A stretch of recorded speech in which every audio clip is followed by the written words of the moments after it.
Naging katuwang din ng GMA News ang ating mga news scoopers sa pagbabalita ng epekto ng bagyong Glenda sa iba't ibang bahagi ng bansa.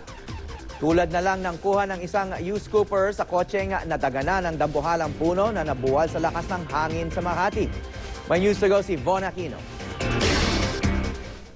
Parang isang tinapay na naipit sa bag ang kotseng ito matapos badagana ng isang dambuhalang puno sa Magallanes Village. Sa kuha ni news scooper Sima Maghani, kitang-kita ang matinding pinsalang tinamo ng kotse. Wala namang napaulat na nasaktan sa insidente.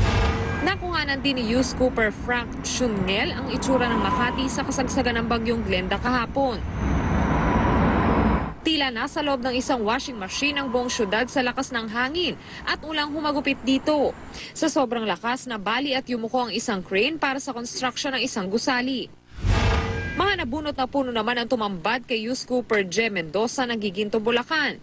Hindi niya inakala na ang naglalakihang puno at halaman doon mapatutumba pala ng bagyong Glenda. Sa mga litrato naman ni news scooper John Paulo Castro, makikitang babagsak na sana ang isang poste ng kuryente sa Tondo, Maynila.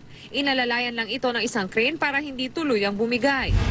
Natibag naman ang isang malaking bahagi ng pader ng isang hotel sa Mandaluyong. Yan naman ang nakuhanan ni news scooper Richel Torres. Malaking peligro din ang dulot ng mga kable ng kuryenteng binagyo roon. Sa bawat dadaang unos, nariyan ang kwento ng mulit-muling pagbangon. Sa mga nais pang magbahagi ng mga litrato at video ng pagbangon ng inyong lugar mula sa bagyong Glenda, isend lang po yan sa newscoop@gmanews.tv. Von Aquino, GMA News.